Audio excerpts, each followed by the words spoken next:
आपको हम कोरोना के ताजा आंकड़े देश भर के बता देते हैं क्योंकि ये आंकड़े लगातार बढ़ रहे हैं। आज सुबह स्वास्थ्य मंत्रालय के आंकड़ों को देखें तो देश में कुल केसेस 81,970 तक हो गए हैं, जबकि 2,649 लोगों की मौत हुई है। 27,920 लोग ठीक भी हुए हैं, यानी ठीक होने वालों की तादाद 27,000 के पार है। लेकिन आंकड़ों से निकलकर अगर पिछले 24 घंटे का हम आपको हाल बताएं तो 3,967 केसेस पिछले 24 घंटे में रिपोर्ट हुए हैं। 100 लोगों की मौत हुई है और 1,685 लोग ठीक हुए हैं। तो ये तस्वीर पिछले 24 घंटों की। लेकिन आइए अब आपको बड़े शहरों की हम स्थिति दिखाते हैं, किस तरह से कोरोना का असर इन बड़े शहरों पर है। मुंबई, आर्थिक राजधानी महाराष्ट्र की, देश की, वहां की क्या स्थिति है? 16,738 केसेस अकेले मुंबई में रिपोर्ट हो चुके हैं अब तक। हालांकि ठीक होने वालों की संख्या भी 4,234 है, लेकिन 612 लोगों की मौत हुई है। और ओवरऑल आंकड़ों की बात महाराष्ट्र में करें तो 26,000 के पार जा चुके हैं। कोलकाता की तस्वीर देखिए। कोलकाता पर अगर आप नजर डालेंगे तो 1,157 टोटल केसेस हैं। इनमें से 531 लोग ठीक भी हुए हैं, लेकिन 146 लोगों की मौत हुई है। पश्चिम बंगाल में मृत्यु दर जिन राज्यों में सबसे ज्यादा है उनमें से पश्चिम बंगाल एक है। अहमदाबाद की स्थिति, 6,910 केसेस यहां रिपोर्ट हुए हैं। 2,247 अब तक स्वस्थ हो चुके हैं, लेकिन 464 लोगों की मौत भी है। और महाराष्ट्र के बाद गुजरात दूसरा सबसे ज्यादा प्रभावित राज्य है देश का। अगर दक्षिण की तरफ जाएं, चेन्नई की आप हालत देखिए। 5,637 केसेस हैं, 758 लोग अब तक ठीक हुए हैं, लेकिन 44 लोगों की अब तक मौत भी हुई है। तो ये ओवरऑल स्थिति हमने आपको देश भर की जो है आंकड़ों की बताई। लेकिन आइए अब आपको देश की राजधानी दिल्ली की तरफ लेकर आते हैं, क्योंकि दिल्ली में भी आंकड़े 8,000 को पार कर चुके हैं। क्या ताजा हालात है, हमारे संवाददाता अरविंद ओझा की रिपोर्ट देखिए। दिल्ली में कोरोना वायरस का कहर लगातार कम होने की जगह बढ़ता ही चला जा रहा है। दिल्ली में अब तक 8,470 मामले कोरोना के आ चुके हैं, जिनमें से 115 लोगों की मौत हो चुकी है। वहीं अगर दिल्ली पुलिस की बात करें तो दिल्ली पुलिस में भी कोरोना वायरस तेजी से बढ़ रहा है, तेजी से पैर फंसा रहा है। अब तक तकरीबन 168 पुलिसकर्मी पॉजिटिव हो चुके हैं, जिनमें आईपीएस ऑफिसर भी शामिल हैं। कल की अगर बात करें तो SHO Lajpat Nagar, SHO north Avenue, SHO उत्तम नगर समेत कई पुलिसकर्मी कोरोना पॉजिटिव हुए। दिल्ली पुलिस के तकरीबन हर महकमे में, चाहे वो क्राइम ब्रांच हो, चाहे स्पेशल सेल हो, हर जगह कोरोना ने अपना पैर पसार लिया है। दिल्ली पुलिस के एक कांस्टेबल की मौत भी हो चुकी है कोरोना से। अगर आप देखें तो इस वक्त मैं कनॉट प्लेस में मौजूद हूं। कोरोना के कहर की वजह से अब बाकायदा पुलिसकर्मियों के खड़े होने के लिए सर्किल भी बना दिया गया है। उसके अलावा पुलिसकर्मी ठीक से बैठ सके, आराम कर सके, सैनिटाइजर का इस्तेमाल कर सके, इसके लिए बाकायदा एक टेंट भी लगा दिया गया है। लेकिन सबसे बड़ी चिंता की बात है कि एक तरफ दिल्ली में जो कोरोना के मामले हैं वो लगातार बढ़ते ही जा रहे हैं। साथ ही साथ दिल्ली पुलिस, जिस पर लॉकडाउन के नियमों का पालन कराने की जिम्मेदारी है, उनमें भी अब कोरोना का संक्रमण तेजी से फैल रहा है। कैमरामैन रोहित के साथ अरविंद ओझा, दिल्ली आज तक। बात महाराष्ट्र की, क्योंकि महाराष्ट्र वो राज्य है जहां पर कोरोना ने सबसे ज्यादा ताकत दिखाई है और इस राज्य में कुल मामले 27,000 से भी ज्यादा हैं। 1,000 मौत हो चुकी हैं। हालात इस पर हम क्या हैं ताजा, वो बता रहे हैं हमारे संवाददाता। महाराष्ट्र और मुंबई की जनता इस वक्त बहुत घबराई हुई है और कारण है कोरोना वायरस केसेस के बढ़ते हुए आंकड़े। आप यकीन मानेंगे, पिछले 24 घंटे में ही प्रदेश में 1,602 नए केसेस सामने आए हैं। मुंबई शहर में 991 केसेस, ये नए केसेस हैं जो सामने आए हैं। धारावी में केसेस का आंकड़ा 1,000 से ऊपर चला गया है। जी हां, ये तमाम आंकड़े घबराते हैं। महाराष्ट्र सरकार का कहना है कि वो हर रोज सर्वे कर रही है, हर रोज टेस्ट कर रही है। उसका दावा है कि अभी तक उसने 2.5 लाख से ऊपर टेस्ट करवाए हैं, जिसमें 2,12,000 के ऊपर टेस्ट नेगेटिव आए हैं। आज के दिन भी 3 लाख से ऊपर लोग होम क्वारंटीन में हैं, 15,000 से ऊपर लोग इंस्टीट्यूशनल क्वारंटीन में हैं। मुंबई शहर में खुद 2,800 कंटेनमेंट जोन हैं जो सरदर्द का सबब बने हुए हैं। धारावी ही नहीं, तमाम क्लस्टर एरियाज, स्लम पॉकेट्स भी सरकार के लिए और म्युनिसिपल बॉडी के लिए सरदर्द बने हुए हैं। ये तमाम आंकड़े डराते हैं और यही एक कारण है जिसकी वजह से जनता इस वक्त घबराई हुई है। इन हालातों को देखते हुए यह कहना मुश्किल है कि अगले 24 घंटे में मुंबई शहर की और महाराष्ट्र प्रदेश की शक्ल आखिर क्या होगी। कैमरा पर्सन महेश मौर्य के साथ पंकज उपाध्याय, मुंबई आज तक। और आइए अब आपको दिखाते हैं अहमदाबाद का हाल, जिस पर रिपोर्ट दे रही है हमारी संवाददाता गोपी घांगर। कोरोना के बढ़ते मामलों की वजह से पिछले 10 दिन से अहमदाबाद नगर निगम के जरिए जो सब्जी और किराना की चीजों की बिक्री पर रोक लगा दी गई थी, वो आज शुरू हो गई है। यहाँ पे आप देख सकते हैं सुबह से ही जो सब्जी विक्रेता है वो उनको एक हेल्थ कार्ड इश्यू किया गया है और उसी हेल्थ कार्ड के जरिए ये जो हेल्थ कार्ड है इसे हर 7 दिन पर रिन्यू करना रहेगा। आप देख सकते हैं कि जो सब्जी लेने के लिए सुबह से ही लंबी लाइन लग चुकी है, क्योंकि पिछले 10 दिन से लगातार जो है अहमदाबाद म्युनिसिपल कॉरपोरेशन ने सब्जी और खास करके किराना की दुकान, जिसे सुपर स्प्रेडर माना जाता है, उनको बंद कर दिया था। अहमदाबाद की ही बात की जाए तो करीब 400 से ज़्यादा सुपर स्प्रेडर मिले थे अहमदाबाद नगर निगम को जो पॉजिटिव थे, जिसके बाद उन्होंने ये फैसला लिया था। अब 10 दिन बाद एक बार फिर इसकी बिक्री शुरू हो चुकी है और यहाँ पे आप देख सकते हैं लंबी लाइन जो है वो लगना शुरू हो गई है। कैमरामैन उज्जवल ओझा के साथ गोपी घांगर, अहमदाबाद आज तक। सरकार ने भले ही प्रवासी मजदूरों के लिए राहत पैकेज का ऐलान किया, लेकिन आज भी आप घर लौटते मजदूरों की अगर तस्वीर देखेंगे तो आप सहम जाएंगे। खासकर आगरा के पास से आई एक तस्वीर में मां और उसके मासूम की मजबूरी का हैरान करने वाला यह सबूत दिखाई देता है। हमारी ये रिपोर्ट देखिए।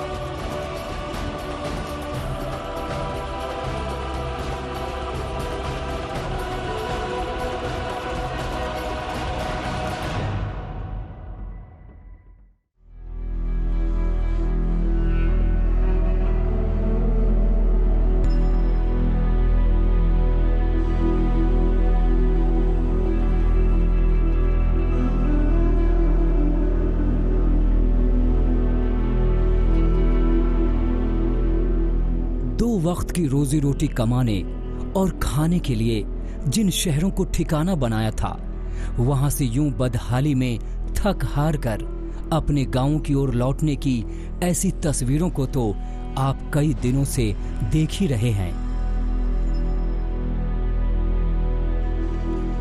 लेकिन इस मंजर को देखकर आपका कलेजा कांप उठेगा। एक मजबूर मां का मजबूर मासूम सूटकेस ट्रॉली पर ही पड़ा हुआ अपनी मंजिल की ओर बढ़ता चला जा रहा है। 5-6 साल का ये बच्चा पेट के बल ही ट्रॉली पर लेटा हुआ है और उसकी मां उसे चलते हुए खींच रही है। बच्चे के शरीर का आधा हिस्सा ट्रॉली बैग पर है और आधा हिस्सा सड़क की ओर नीचे लटका हुआ।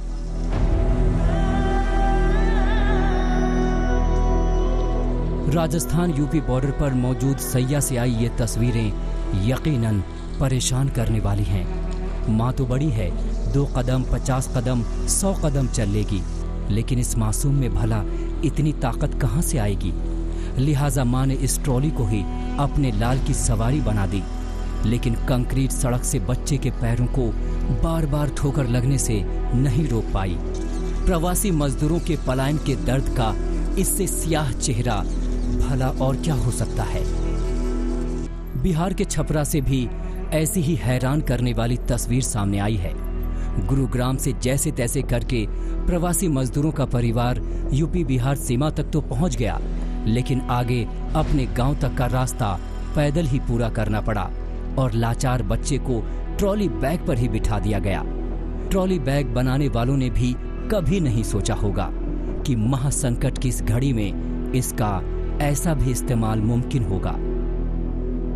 मध्य प्रदेश के बालाघाट की यह महिला द्रौपदी राय एक छोटी सी दोपहिया मोपेड से 50 किलोमीटर दूर अपने घर टीकमगढ़ के लिए निकल पड़ी अपने 8 साल के बेटे के साथ। लॉकडाउन के पहले द्रौपदी बालाघाट के हट्टा गांव में अपने पिता की 13वीं में मायके आई थी और तभी से बालाघाट में ही फंसी थी। आखिरकार मजबूरी पर हौसला हावी हो गया। पहली बार इन मंजर से सामना हुआ है, लेकिन काश अगर ऐसा नहीं हुआ होता तो ज्यादा अच्छा था। बालाघाट से अतुल वैद्य, छपरा से आलोक जायसवाल और प्रयागराज से पंकज श्रीवास्तव के साथ उमेश मिश्रा, धौलपुर, आज तक। तो ये तस्वीरें जिसने भी देखी वो जहां था वहां सहम गया, लेकिन यही मजबूरी का आलम भी है कि आप और हम घर पर बैठे हैं, लेकिन जो लोग सड़क पर हैं उनकी तकलीफ का अंदाजा लगाइए। सरकार ने भी ये अंदाजा लगाया, 20 लाख करोड़ के राहत पैकेज का ऐलान किया, लेकिन आज का दिन इसलिए अहम है क्योंकि आज इस राहत पैकेज के लिए तीसरी किश्त का ऐलान सरकार की तरफ से हो सकता है। माना यह जा रहा है कि आज सरकार पर्यटन से जुड़े जो लोग हैं, जो उद्यमी हैं, उन्हें कोई राहत देने का ऐलान कर सकती है। लॉकडाउन में सबसे ज्यादा घाटा जिन्होंने उठाया है, आज उनके लिए कोई राहत यहां पर लाई जा सकती है सरकार की तरफ से। होटल और पर्यटन इंडस्ट्री को लेकर अनाउंसमेंट, घोषणाएं आज हो सकती हैं। श्रमिकों के साथ ही मिडिल क्लास के उन लोगों को, लोअर मिडिल क्लास के उन लोगों को जिनके पास अपनी आवासीय सुविधा नहीं थी, उन लोगों के लिए भी एक जो व्यवस्था तय की जा रही है कि इनको सस्ते में किराए पे मकान मिल सके या इनके पास अपने मकान हो सकें, प्रधानमंत्री आवास योजना की तर्ज पर जो एक व्यवस्था इसमें की जा रही है, मुझे लगता है कि देश के करोड़ों प्रवासी कामगार और श्रमिक इससे लाभान्वित होगा। साथ साथ युवाओं के लिए भी एक जो बड़ी घोषणा हुई है, शिशु, किशोर और तरुण मुद्रा योजना में लोन की व्यवस्था। सबका कहना है कि अभी बुजुर्गों को घर से नहीं निकलने देना चाहिए। जितने हार्ट पेशेंट्स हैं, दमे के मरीज हैं, शुगर के मरीज हैं, कैंसर वाले हैं, ऐसे लोगों के लिए कोरोना जानलेवा हो जाता है। सबका ये मानना है कि इन लोगों को एहतियात बरतने की जरूरत है, इन्हें घर से बाहर नहीं निकलना चाहिए। आज जिस आर्थिक पैकेज का ऐलान हो रहा है उसे जोड़ दें तो ये करीब करीब 20 लाख करोड़ रुपए का है। There is a collateral-free automatic loan for MSMEs which is being provided. This will give facility up to 3 lakh crores. पहले 12 मई को प्रधानमंत्री मोदी ने कोरोना काल में देश के लिए 20 लाख करोड़ के आर्थिक पैकेज का ऐलान किया।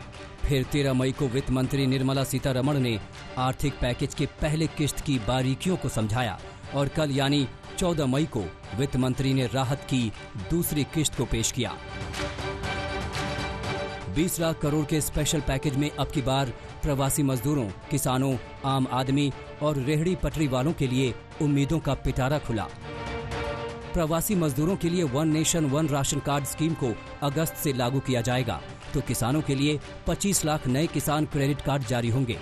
8 करोड़ मजदूरों के लिए फ्री राशन की सुविधा दी जाएगी, तो किसानों के लिए भी कर्ज पर ब्याज में छूट 31 मई तक बढ़ाई गई है। प्रवासी मजदूरों के लिए शहरों में शेल्टर होम की व्यवस्था और दिहाड़ी मजदूरों को बढ़ाकर 202 रुपए कर दिया गया है, तो छोटे किसानों के लिए 30,000 करोड़ का अतिरिक्त फंड जारी किया जाएगा। So, if there is a ration card holder, today he is in Bihar or Karnataka, tomorrow he moves to Rajasthan, he can take his food ration from any ration shop in that state. So, national portability, which is now being defined as one nation, one ration card, one nation, one ration card will be implemented. सरकार के आर्थिक package की दूसरी किश्त में आम आदमी और रेहड़ी पटरी वालों का भी खास ख्याल रखा गया है।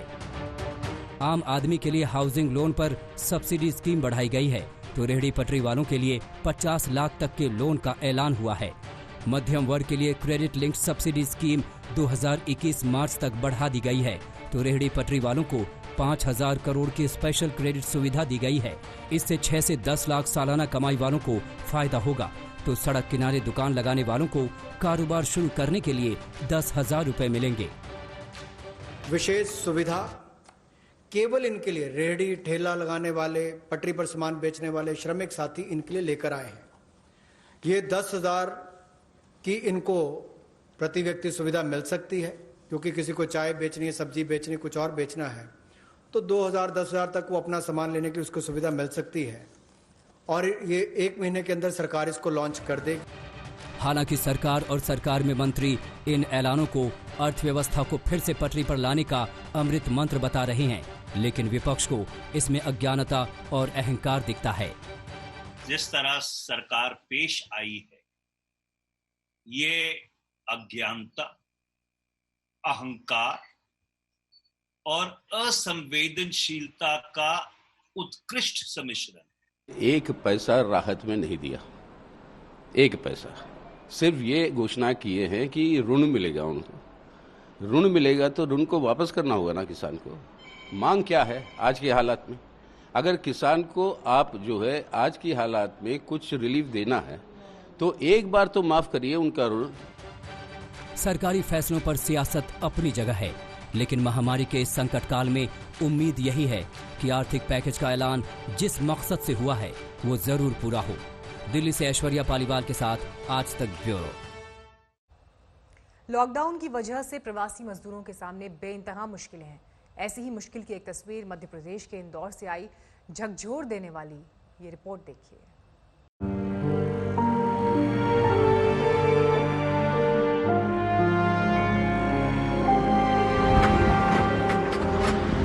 कोरोना काल का यह दृश्य किसी भी इंसान को अंदर से झकझोर देने के लिए काफी है। कभी खेतों में हल चलाते हुए गरीब किसान को देखा था, लेकिन इंसान को बैलगाड़ी में बैल की तरह जुतते हुए पहली बार देखा है, और वो भी 21वीं सदी में। लॉकडाउन में फंसा एक परिवार बैलगाड़ी से घर के लिए निकल तो पड़ा, लेकिन मजबूरी ये थी कि 2 बैलों की बैलगाड़ी में बैल एक ही था। इसके बाद घर तक पहुंचने के लिए कभी महिला को एक बैल की तरह गाड़ी को खींचना पड़ा, तो कभी परिवार के दूसरे शख्स को बैल का भार उठाना पड़ा। एक बैल, एक इंसान और बैलगाड़ी का डगमग डगमग चलता पहिया। बताया जा रहा है कि लॉकडाउन में महू से रोजी रोटी छिनी तो ये परिवार बैलगाड़ी से घर की ओर निकल पड़ा। इसी बैलगाड़ी में गृहस्थी का पूरा सामान भी रख लिया, लेकिन मुसीबत ये थी कि इनके पास बैलगाड़ी में जोतने के लिए दूसरा बैल नहीं था। परिवार ने तय किया कि सभी लोग थोड़ी थोड़ी दूर तक बैलगाड़ी को खींचकर घर पहुंचेंगे। इसके बाद एक बैल की जगह कभी महिला तो कभी पुरुष जुट गए और बैलगाड़ी खींचने लगे। बैलगाड़ी में बैल की जगह जुट रहे शख्स राहुल ने बताया कि बैलगाड़ी में बैठे 2 लोग उनकी भाभी और भाई हैं। राहुल ने यह भी बताया कि उनका पूरा परिवार तो पैदल ही निकल गया है, अब वो बचे हुए हैं और अपनी बैलगाड़ी को ले जा रहे हैं। तो पैदल चले जाते, बेल लेकर क्यों जा रहे हो? क्या करे, इसको भी साथ में ले जाना पड़ता है, भाई को भी जाना पड़ता है। ये कौन है तुम्हारे साथ में लोग? ये भाई है और ये महिला? ये मेरी भाभी है। अच्छा, तो महू से आए हो, कहाँ जाना है तुमको? मैं जा रहा हूँ इधर गाँव खजौन में। कौन से गाँव में रहते हो? ये अपने पत्थर मुल्ला में। पत्थर मुल्ला में? तो यही निवास महू में है कि या पत्थर मुल्ला में ही तुम्हारा? गाँव में घूमने रहवासी इधर के पत्थर मुल्ले के ही है। तो कब निकले थे महू से? आज निकले हूँ। आज सुबह निकले थे? तो बेल लेकर, बेल की जगह तुम खुद कंधा लगाकर जा रहे हो? बाबूजी बेल नहीं है तब क्या करे, अब बस चलती तो मैं बस में जा। हम आपको बता दें कि राहुल गांव-गांव घूमकर बैल खरीदने बेचने का काम करता है। उसके पास 2 बैल थे, लेकिन लॉकडाउन के चलते घर में आटा और खाना पकाने का दूसरा सामान खत्म हो गया, तो उसे अपना एक बैल बेचना पड़ा ताकि घर का खर्च चलता रहे। और आखिर में उन्होंने अपने घर जाने का फैसला किया और बैलगाड़ी को खींचते खींचते मंजिल पर पहुंच गए। धर्मेंद्र शर्मा, इंदौर, आज तक। मौलाना साद पर क्राइम ब्रांच का शिकंजा कस चुका है। मरकज का मौलाना गिरफ्तारी से ज्यादा दिन तक बच नहीं पाएगा। मौलाना के तमाम राज उन विदेशी जमातियों ने खोल दिए हैं जिन्हें मौलाना साद ने लॉकडाउन के दौरान जबरन मरकज में रोक रखा था।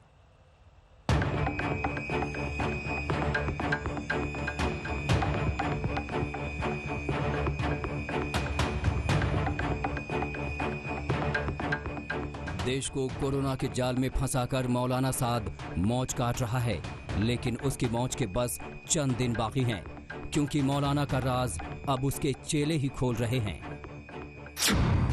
मौलाना साद पर कसा शिकंजा। अब ज्यादा दिन नहीं बच पाएगा साद। 300 जमातियों ने खोली मौलाना की पोल। दिल्ली पुलिस की क्राइम ब्रांच अब मौलाना साद के उन राजदारों तक पहुंच गई है जो उसके इर्द गिर्द रहा करते थे। इनमें उसके विदेशी राजदार भी हैं। गुरुवार को क्राइम ब्रांच ने 300 विदेशी जमातियों से पूछताछ की है। इन सभी जमातियों से दिल्ली में उनके ठिकानों और क्वारंटीन सेंटर में की गई है। मार्च में ये सभी जमाती निजामुद्दीन मरकज में शामिल हुए थे। जिन 300 विदेशी जमातियों से क्राइम ब्रांच ने पूछताछ की है, ये उन्हीं 700 विदेशी जमातियों के ग्रुप का हिस्सा हैं जिनके पासपोर्ट और अन्य दूसरे दस्तावेज क्राइम ब्रांच ने जब्त किए थे। क्राइम ब्रांच को मिला मौलाना का कच्चा चिट्ठा। 166 जमातियों ने मौलाना का राज खोला। मौलाना की मौज के बस चंद दिन बाकी। क्राइम ब्रांच को पूछताछ में जमातियों ने बताया है कि कोरोना फैलने की खबरें आने के बाद वो 20 मार्च को निजामुद्दीन मरकज छोड़ देना चाहते थे, लेकिन मौलाना साद ने उन्हें जाने नहीं दिया। ऐसे में सवाल उठता है कि मौलाना साद की मंशा क्या थी? क्या जमातियों के जरिए साद देश में कोरोना फैलाने की साजिश रच रहा था? मरकज मामले में क्राइम ब्रांच की जांच जैसे जैसे आगे बढ़ रही है, मौलाना साद और उसके राजदारों की मुश्किलें बढ़ती जा रही हैं। क्राइम ब्रांच की टीम मौलाना साद के 2 करीबी नेटवर्क के जाकिर नगर के घर पहुंची, जहां क्राइम ब्रांच ने न सिर्फ इनसे कुछ दस्तावेज मांगे बल्कि उन 20 लोगों के बारे में जानकारी हासिल करने की कोशिश की जो मरकज में आने वाले जमातियों की व्यवस्था से जुड़े हुए थे। मौलाना साद भले ही अब तक पुलिस की पहुंच से दूर है, लेकिन ज्यादा दिन तक वो भाग नहीं पाएगा। क्राइम ब्रांच को उसके खिलाफ काफी सबूत मिले हैं, जिससे पता चलता है कि पुलिस के नोटिस देने के बावजूद उसने जमातियों को जानबूझकर मरकज में रोका। जमातियों ने बयान में जो कुछ बताया है, उससे मौलाना साद की मुश्किलें बहुत बढ़ गई हैं। क्राइम ब्रांच ने मरकज में शामिल होने वाले 700 जमातियों के पासपोर्ट और जरूरी दस्तावेज भी जब्त किए हैं।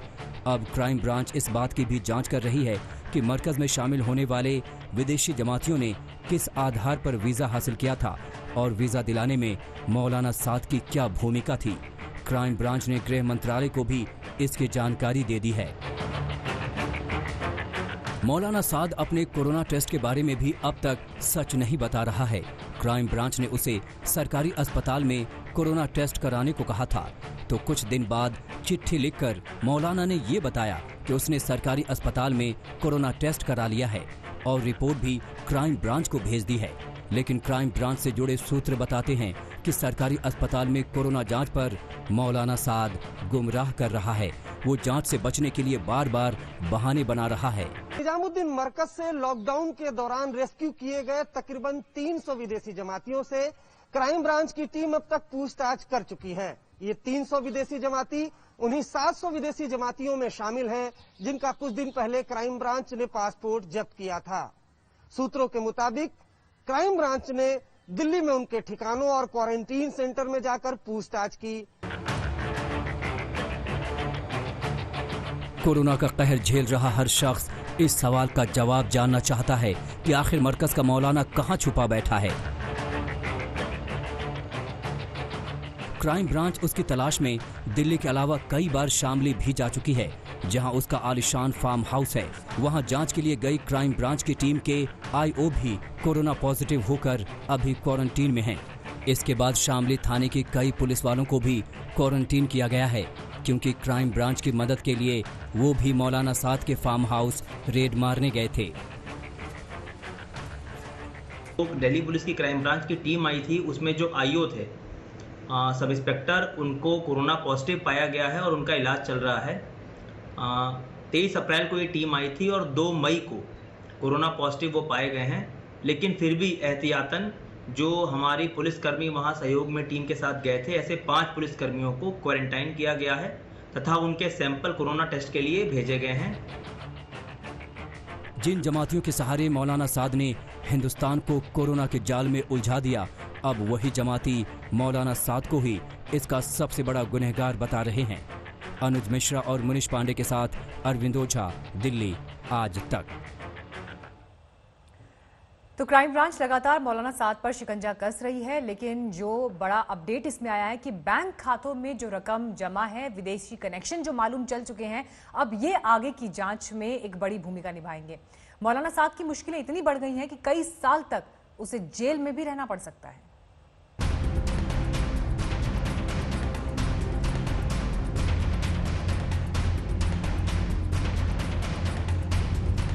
क्राइम ब्रांच को विदेशी जमातियों के अलावा मौलाना साद के 2 और राजदारों से अहम सुराग मिले हैं। ये वो राजदार हैं जो मरकज का कामकाज देखने के साथ साथ वहाँ की व्यवस्था और बही खातों का हिसाब किताब भी देखते थे। क्राइम ब्रांच इस सिलसिले में मौलाना साद के बेटे से भी पूछताछ कर चुकी है। जाकिर नगर में इनके ठिकानों पर भी क्राइम ब्रांच छापेमारी कर चुकी है, जहाँ से क्राइम ब्रांच को ऐसे 20 लोगों का पता ठिकाना मालूम पड़ा है जो मौलाना साद के ऐसे राज जानते हैं जिनसे मौलाना की मुश्किलें कई गुना बढ़ सकती हैं। क्राइम ब्रांच को कुछ ऐसे खातों का पता चला है जिनमें विदेशों से करोड़ों रुपए का लेन देन होने की खबर है। क्राइम ब्रांच अब मौलाना साद और मरकज से जुड़े खातों को खंगालने में जुट गई है। क्राइम ब्रांच की टीम लगातार पूरे मामले की जांच कर रही है। क्राइम ब्रांच के रडार पर 100 से ज्यादा बैंक अकाउंट है जो मौलाना साद और मरकज से जुड़े हुए हैं। क्राइम ब्रांच का साफ तौर पे ही कहना है कि इन तमाम बैंक अकाउंट के बारे में जानकारी हासिल की जा रही है। साथ ही साथ मरकज में जो जमाती शामिल हुए थे, जो विदेशी थे, उनके बैंक खातों पर भी क्राइम ब्रांच की नजर है। क्राइम ब्रांच के सूत्रों की माने तो इनके पास रेलवे का टिकट बुक करने के लिए बाकायदा आईडी है। दरअसल क्राइम ब्रांच के जांच के दौरान पता चला कि विदेशी ट्रैवल एजेंट के जरिए तमाम इलाकों के लोग इन 20 लोगों के जरिए अपने आने जाने का इंतजाम करते थे। इसलिए पुलिस इनसे ये पता लगाने में जुटी है कि इन लोगों ने कितने ऐसे लोगों के टिकट बुक कराए हैं जो अभी भी चकमा देकर या कहीं छिपकर पुलिस गिरफ्त से दूर हैं। क्राइम ब्रांच मौलाना साद पर शिकंजा कसने की लगातार कवायद कर रही है। मौलाना के कुछ जानकारों के कॉल डिटेल के आधार पर क्राइम ब्रांच ने करीब आधा दर्जन हवाला कारोबारियों से भी पूछताछ की थी, जिससे ये पता चल सके कि मौलाना का दिल्ली 6 हवाला कनेक्शन तो नहीं था। तो जाहिर सी बात है क्राइम ब्रांच का शिकंजा लगातार मौलाना साद पर कसता जा रहा है। क्राइम ब्रांच ने अब तक मौलाना साद को 4 नोटिस भेजे हैं। सूत्रों की माने तो अब तक मौलाना साद ने जो सवाल क्राइम ब्रांच ने नोटिस भेजकर पूछे हैं, उन सवालों के सही जवाब नहीं दिए हैं। क्राइम ब्रांच मौलाना साद पर शिकंजा कसने के लिए उसके कई करीबियों और 100 से ज्यादा लोगों से पूछताछ कर चुकी है। साथ ही साथ हवाला नेटवर्क से जुड़े करीब आधा दर्जन लोगों, एक ट्रस्ट के 3 लोगों और जमातियों को बाहर भेजने वाले 9 टूर एंड ट्रैवल्स एजेंट से भी पूछताछ की गई है। अब तक की जांच में एक बात साफ हो गई है कि मौलाना साद सबसे बड़ा गुनहगार है। उसने जमातियों को धर्म के नाम पर पहले बरगलाया, फिर जबरन ये कहकर रोके रखा कि कोरोना से उनका कुछ नहीं बिगड़ेगा। मौलाना साद का ऑडियो भी सामने आया था, जिसमें उसने जमातियों और मुसलमानों से मरकज और मस्जिदों में आने के लिए कहा था, ये जानते हुए भी कि कोरोना संक्रमण फैल सकता है। कि जिस तरह का भी कोई अजाब आए, तुम्हें दौड़ना चाहिए मस्जिदों की तरफ। ये ख्याल बातिल ख्याल है कि मस्जिद में जमा होने से बीमारी पैदा होगी। यह ख्याल बिल्कुल बातिल ख्याल है। और मैं कहता हूँ, अगर तुम्हें तुम्हारे तजर्बे में ये नजर भी आ जाए कि मस्जिद में आने से आदमी मर जाएगा, तो इससे बेहतर मरने की जगह कोई हो नहीं सकती। कोरोना टेस्ट की आड़ में मौलाना साद पिछले काफी वक्त से क्राइम ब्रांच के सवालों से भागता फिर रहा है। क्राइम ब्रांच ने मौलाना साद को सरकारी अस्पताल से कोरोना का टेस्ट कराने के लिए कहा था, लेकिन उसका अभी तक अता पता नहीं है। एक के बाद एक 5 नोटिस मौलाना साद को भेजे जा चुके हैं। बहरहाल क्राइम ब्रांच की जांच से एक बात साफ हो गई है कि मौलाना साद ने जानबूझकर गृह मंत्रालय और दिल्ली सरकार की एडवाइजरी नहीं मानी और जमातियों को मरकज में रोके रखा। अनुज मिश्रा के साथ अरविंद ओझा, दिल्ली आज तक। हालांकि शिकंजा कसता जा रहा है मौलाना साद पर, लेकिन उसके बावजूद मौलाना साद तक पुलिस अभी नहीं पहुंच पाई है और ये अपने आप में एक चुनौती है, क्योंकि दिल्ली पुलिस को इससे पहले भी अपनी चालाकी का परिचय कई बार मौलाना साद दे चुका है। जब मरकज से जमातियों को बाहर निकालने की बारी आई थी तो उस वक्त भी मौलाना के इशारे पर पुलिस से बदसलूकी तक हुई। पुलिस को इसकी जानकारी भी गलत दी गई थी कि मरकज में कितने जमाती छिपे हैं।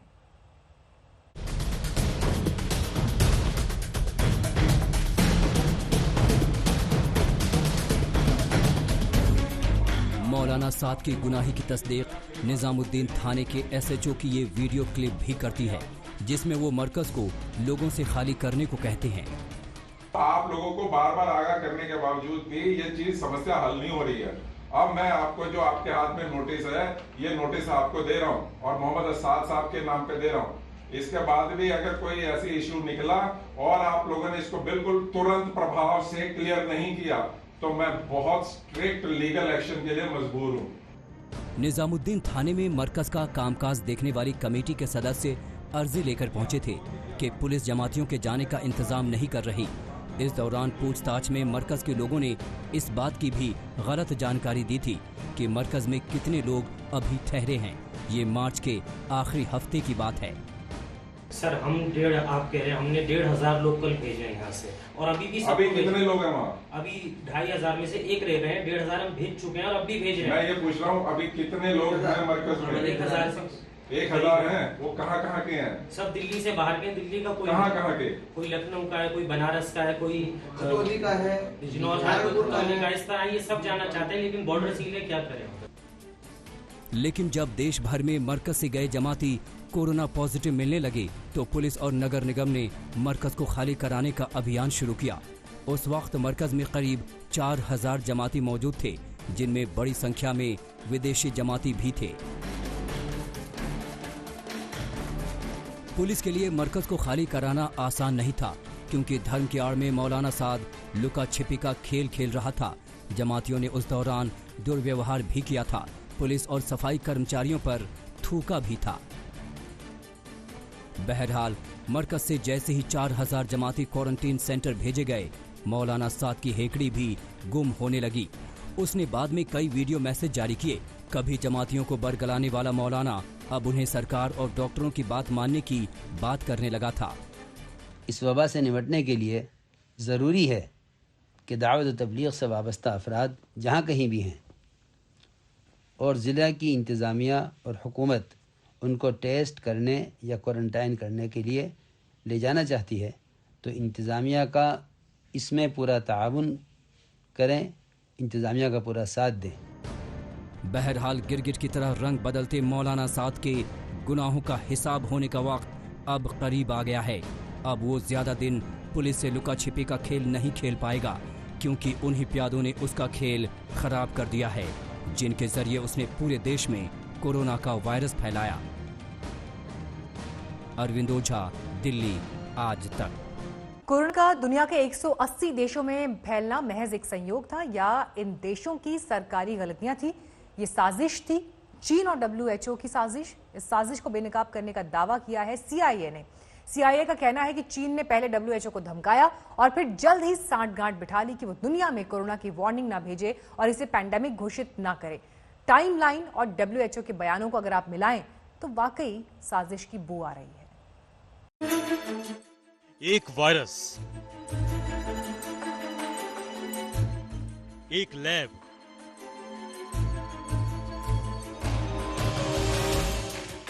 एक कारोबारी देश और एक अंतर्राष्ट्रीय संगठन, इन चारों ने मिलकर रचा एक ऐसा चक्रव्यूह जिसे दुनिया अब तक तोड़ नहीं पाई है। कोरोना एक साजिश है। ये साजिश ही है कि पूरी दुनिया में कोहराम मचा रहा है। इस साजिश पर से पर्दा उठाया है अमेरिका की खुफिया एजेंसी CIA ने। CIA की रिपोर्ट में कहा गया है कि चीन ने WHO को धमकी देकर कोरोना को पैंडेमिक घोषित करने से रोके रखा। चीन की यह धमकी थी कि अगर WHO दुनिया को कोरोना के वास्तविक खतरे से आगाह करेगा तो चीन उसके साथ आगे से कोई सहयोग नहीं करेगा। रिपोर्ट के मुताबिक शी जिनपिंग ने WHO के प्रेसिडेंट टेड्रोस अधनोम घेब्रेयेसस को कॉल कर कोरोना के खतरे को कम कर दुनिया को बताने के लिए कहा। चीन और WHO के बीच बात धमकी से शुरू हुई थी, फिर शायद कुछ सेटिंग ऐसी हुई कि पूरी दुनिया अब तक त्राही त्राही कर उठी।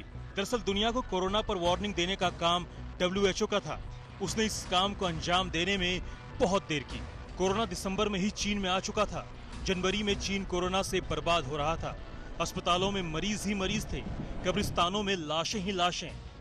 पहली जनवरी तक WHO को पता चल चुका था कि ये महामारी बहुत घातक है। लेकिन उसने इसके खतरे के बारे में दुनिया को आगाह ही नहीं किया। उसने तब आगाह किया जब दुनिया स्वतः संज्ञान ले चुकी थी। वुहान में लाशों के जलाए जाने के सबूत पश्चिमी देशों की सैटेलाइट से ले चुकी थी। जनवरी के पहले हफ्ते में भी अगर WHO ने कोरोना को वैश्विक महामारी घोषित किया होता तो कोरोना शायद चीन से बाहर नहीं निकल पाता, लेकिन WHO ने पूरी जनवरी को बर्बाद कर दिया। WHO ने 30 जनवरी को कोरोना वायरस को वैश्विक महामारी घोषित किया। तब तक ये वायरस स्पेन और इटली तक अपनी पैठ बना चुका था। चूंकि दुनिया के देशों को वार्निंग नहीं मिली थी, इसलिए चीन के साथ फ्लाइट्स का आना जाना जारी था। टूरिस्ट प्लेस होने के नाते लोग इटली और स्पेन से आते जाते रहे और वहां से संक्रमण को अपने अपने देशों में ले जाते रहे। WHO और चीन की साजिश को हम बेपर्दा करते चलेंगे, लेकिन उससे पहले देखिए जरा आंकड़ों को। कोरोना दुनिया के 180 देशों तक अपनी पैठ बना चुका है। कोरोना के शिकारों की संख्या करीब 3 लाख पहुंचने को है। इनमें से अकेले 83,000 से ज्यादा मृतक अमेरिका के हैं। इसीलिए तो ट्रंप तिलमिलाए हुए हैं। इसीलिए तो ट्रंप ने WHO को सजा भी दी। इसलिए तो ट्रंप ने WHO के अस्तित्व को ही संकट में ला खड़ा किया है। मैं इस पर यकीन नहीं करता कि ये किसी उद्देश्य के तहत किया गया था, लेकिन ये शायद उसकी अक्षमता की वजह से बाहर आया और उन्हें नहीं पता था कि इस बारे में बात कैसे करें। हम चीन की मदद करना चाहते थे, लेकिन वो नहीं चाहता था कि हम वहाँ जाएं। विश्व स्वास्थ्य संगठन को हम हर साल $500 मिलियन देते हैं। मैं इस बारे में जल्द ही बड़ा ऐलान करने जा रहा हूँ, क्योंकि वो चीन की कठपुतली है। उसे चीन से सिर्फ $38 मिलियन मिलते हैं। ट्रंप ने पहले ही साफ तौर पर कह दिया था कि WHO चीन के इशारों पर नाचा। नतीजा ये हुआ कि दुनिया कोरोना के इशारों पर नाच रही है।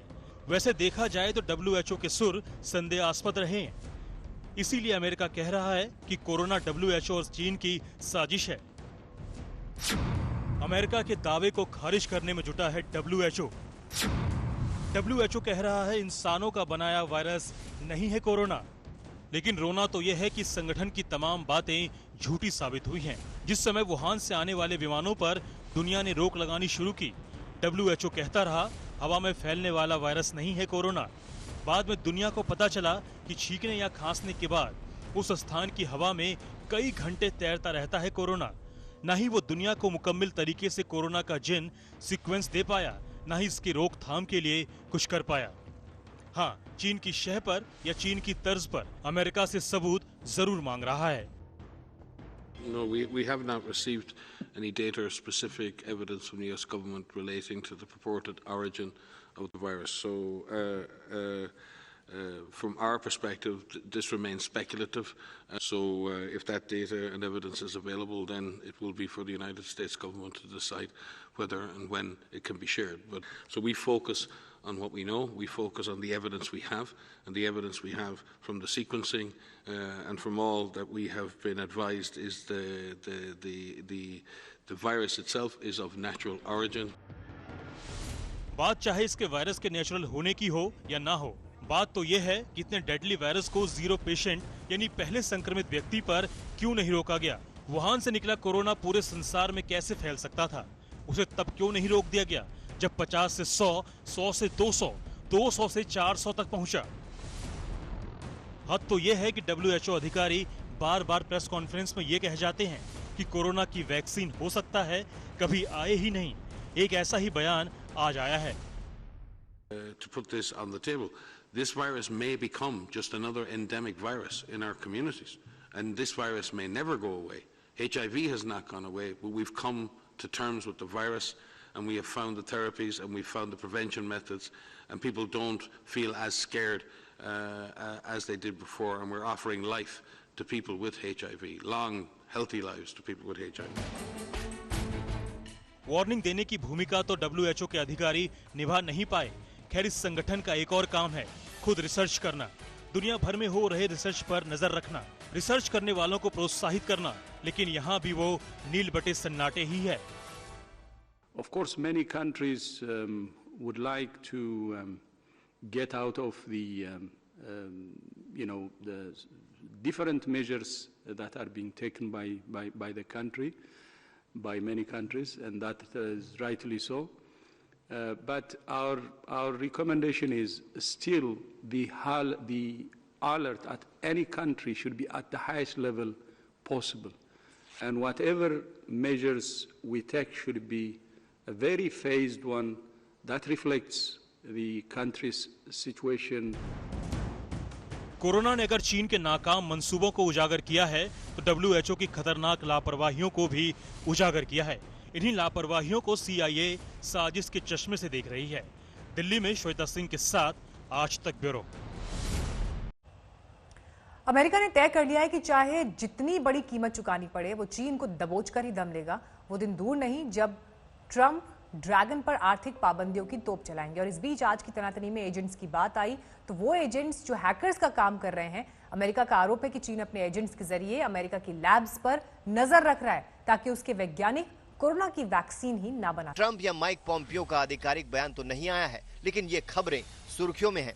जैसे जैसे इस तरह की खबरें आती हैं, चीन पर दुनिया का शक और गहरा हो जाता है।